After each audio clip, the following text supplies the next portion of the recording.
of the world's population is at risk of contracting dengue, which is endemic in more than 120 countries. Symptoms of dengue range from mild to life-threatening disease.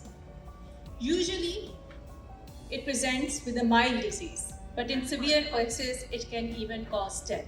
Each year, dengue causes about 400 million infections, 500,000 hospitalizations, and more than 20,000 deaths.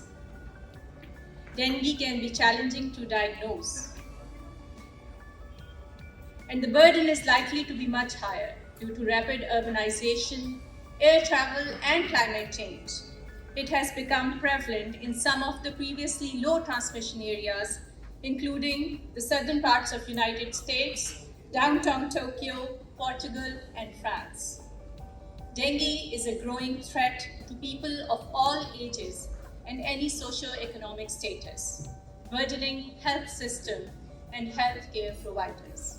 Today, we are gathered here to talk about this disease, which hit Punjab in 2011.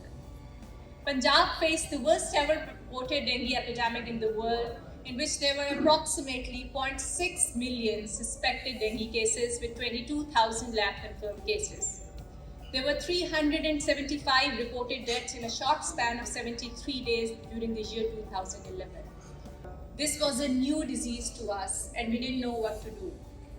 There was no experience of coping with an outbreak of this magnitude, and all our efforts were concentrated on simple mosquito control.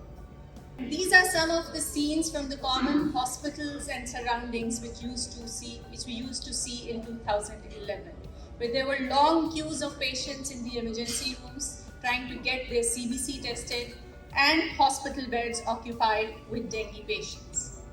And the media was also talking about just one problem: dengue, dengue, and dengue. Whether it was national media or international media, the talk of the town was the dengue and the death toll. But from year 2011 onwards, if we see, this was not only limited to Lahore, which was hit in the 2011 epidemic, but the dengue spread to almost all districts of Punjab. And during the last 5 years, there's hardly any district of Punjab which is not affected by the dengue cases.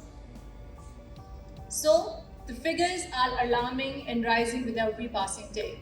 A year or so we are comfortable, and the next year we are again hit by an epidemic.